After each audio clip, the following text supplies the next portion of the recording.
Estoy atrapado con esa criatura en un bucle. Me desperté con un sobresalto, el pitido del despertador clavándose en mis oídos como una aguja oxidada. Eran las 5:46 de la mañana. Me giré hacia la ventana y lo vi, el mismo ángulo de luz, los mismos granos de polvo suspendidos en el aire, la misma grieta en el cristal que no recordaba haber visto hasta hace poco. Me quedé inmóvil, con la respiración contenida, sintiendo que ya había estado allí antes. No era un déjà vu, era algo peor. Me levanté con pesadez y caminé hacia la cocina. El suelo frío me mordió los pies, y antes de entrar ya sabía lo que iba a ocurrir. Mi madre estaba allí, canturreando la misma melodía desafinada mientras removía su café. El vapor subía en espirales idénticos al día anterior, o al ciclo anterior, porque eso era lo que era, un ciclo. Me miró con la misma sonrisa que ya había aprendido de memoria y me dijo lo mismo de siempre. «Buenos días, Lucas, ¿dormiste bien?» No respondí. Me quedé mirando la mancha de café seca en el borde de la taza. Era la misma mancha, en el mismo lugar. La había visto demasiadas veces como para equivocarme. Me sentí mareado. El corazón me golpeaba como un tambor de guerra. No quise desayunar, salí de la casa y recorrí las calles con una ansiedad que me mordía los huesos. Y entonces lo vi, como siempre. El perro de la vecina cruzó la acera a las 7:03 exactas. El cartero dejó el periódico sobre la misma baldosa rota de la vereda, inclinándose en el mismo ángulo. Y desde la esquina llegó el grito burlón de Javier, mi mejor amigo. Lucas. Pareces un muerto viviente por las mañanas. Las mismas palabras, el mismo tono, la misma pausa al final. Me detuve en seco, paralizado. No era la primera vez que escuchaba eso. No era la segunda. Era la enésima vez. La rutina se repetía con exactitud quirúrgica. Ese fue el inicio. El día se repitió. Y después volvió a repetirse. Y otra vez. Y otra. Y otra más. Al principio traté de ignorarlo. Pensé que era mi mente, el cansancio, quizá un problema neurológico. Me obligaba a creer que solo eran coincidencias, que mi memoria jugaba conmigo. Pero pronto la verdad me golpeó con toda su fuerza, estaba atrapado en un bucle temporal. Probé de todo. Me negué a ir al colegio, me encerré en mi cuarto, me quedé inmóvil mirando al techo, me tapé los oídos para no escuchar a nadie. Pero el bucle siempre me alcanzaba. Daba igual lo que hiciera. Cuando llegaban las 5:46 de la mañana, abría los ojos y estaba otra vez en mi cama, el despertador pitando con crueldad. Me desesperé. Quise escapar de todas las maneras posibles. Corrí hasta el límite de la ciudad, caminé kilómetros sin rumbo. Siempre terminaba desmayándome de cansancio y despertando de nuevo en el mismo punto de partida. Intenté lanzarme bajo un coche, saltar desde el edificio más alto, cortarme las venas en la bañera. Moría, sí. El dolor era real, la sangre era real. Pero después volvía a abrir los ojos y ahí estaba, con la herida desaparecida, con la piel intacta, con la rutina dispuesta a devorarme una vez más. La muerte no era salida. El bucle me devolvía con una precisión cruel. Con el tiempo, empecé a notar un detalle extraño. Había una mancha oscura en la pared del viejo cine del barrio. Nunca la había visto antes del bucle. Era como humedad, pero algo en ella me helaba los huesos. No reflejaba la luz, no tenía textura, parecía un agujero, un vacío que tragaba la vista. Me acerqué un día, empujado por la curiosidad y la desesperación, y al hacerlo sentí un frío antinatural que me recorrió desde la columna hasta los dedos de los pies. Y entonces lo escuché.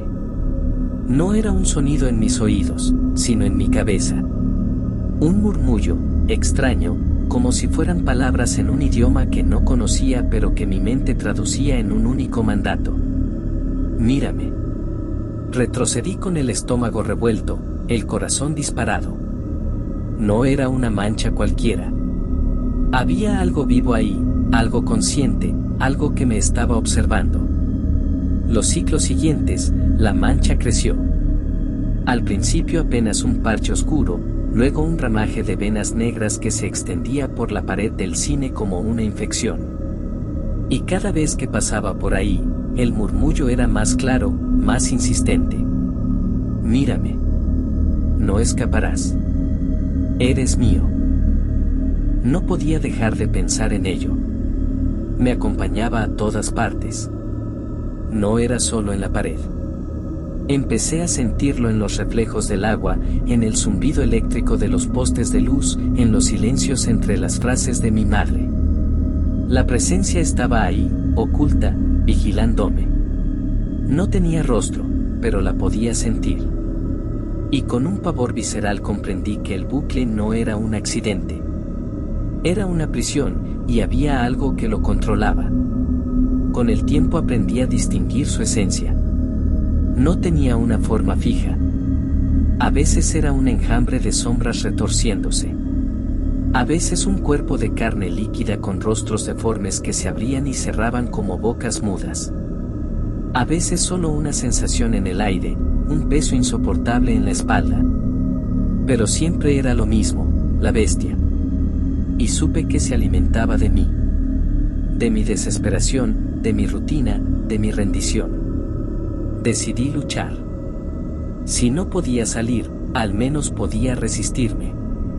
Empecé a romper el guión. Le contestaba mal a mi madre, gritaba en medio de la calle, insultaba a Javier cuando me hablaba desde la esquina.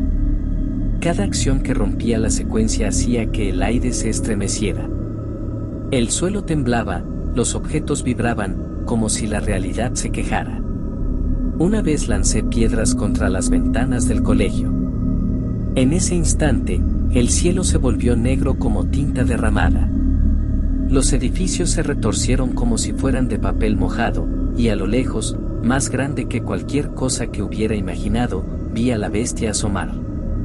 No caminaba, no reptaba, no volaba. Simplemente estaba ahí, ocupando el horizonte, un cuerpo imposible hecho de tiempo roto y carne muerta. Me habló sin boca, directamente en el cerebro. No cambies. No rompas. No pienses. Me caí de rodillas, sangrando por la nariz, con el cráneo vibrando como si fuera a estallar. Pero comprendí que la había herido. Que mi rebelión la debilitaba. Y eso me dio fuerzas. No recuerdo cuántos ciclos pasaron después. Perdí la noción del tiempo.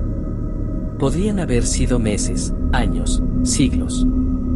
Lo único que hice fue escribir. Llevaba un cuaderno donde anotaba cada detalle del día, cada repetición, cada gesto. Sabía a qué hora exacta cruzaba el perro, cómo giraba la muñeca del cartero al dejar el periódico, la forma en que Javier respiraba entre sus frases. Lo registraba todo con obsesión, como si ese conocimiento fuera un arma. Y entonces lo entendí. La bestia se alimentaba de la repetición. Mientras yo aceptara la rutina, ella se fortalecía. Pero cuando la enfrentaba, cuando la nombraba, se retorcía de dolor.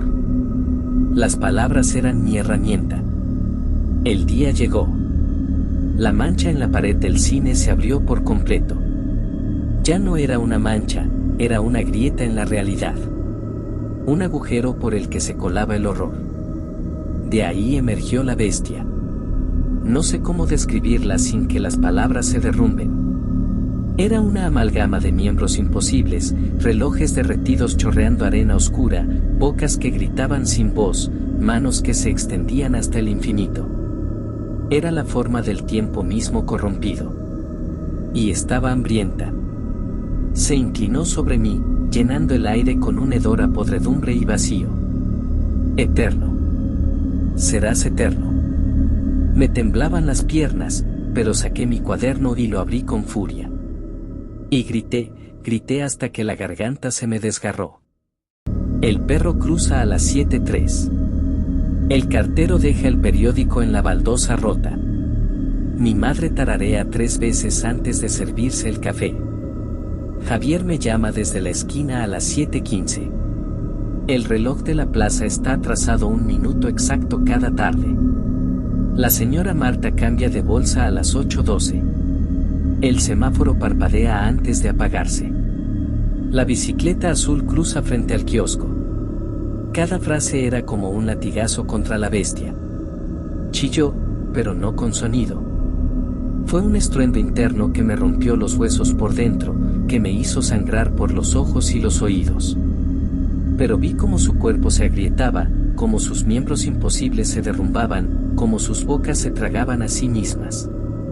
La pared tembló, el cielo se rasgó como un lienzo podrido. El perro cruza. El cartero deja. Mi madre tararea. Javier me llama. No paré. Grité hasta que mi voz se volvió un hilo de sangre. El cuaderno se me cayó de las manos, empapado en sudor, pero las palabras seguían grabadas en mi cabeza y las escupí todas. Cada detalle, cada minucia del bucle. Y con cada palabra, la bestia se deshacía, hasta que solo quedó un chillido final que me arrancó del suelo y me lanzó a la oscuridad. Desperté. Abrí los ojos con el corazón a punto de estallar. No eran las 5:46. Eran las 7:02. La luz entraba diferente. Afuera, el perro no cruzó. El cartero no llegó. Javier no apareció. Todo era distinto. El bucle se había roto. Caí de rodillas y lloré. Lloré como un niño que despierta de una pesadilla interminable. El aire tenía otro sabor. El tiempo avanzaba por fin. Había escapado. O eso quise creer. Han pasado semanas desde entonces. Vivo, sí. Respiro, sí. Cada día es diferente. Me descubro disfrutando de cosas pequeñas, detalles que antes ignoraba, el olor del pan recién hecho, la lluvia golpeando la ventana, el sonido de un perro ladrando a destiempo. Todo eso me emociona como nunca. Pero a veces, en mitad de la noche, me despierto con el corazón acelerado. Son las 5:46. El despertador no suena, pero mis ojos se abren solos a esa hora maldita. El cuarto está oscuro. El silencio es pesado. Y siento algo detrás de mí. Un murmullo suave, casi imperceptible, que se cuela en mis pensamientos como un veneno. Intento ignorarlo, pero cada día está más claro, más insistente, más cerca. No ha terminado. La bestia no murió. Solo espera. Y yo lo sé, porque cada noche la escucho repetir la misma palabra, una y otra vez, hasta que el sueño me arrastra con violencia. Mírame.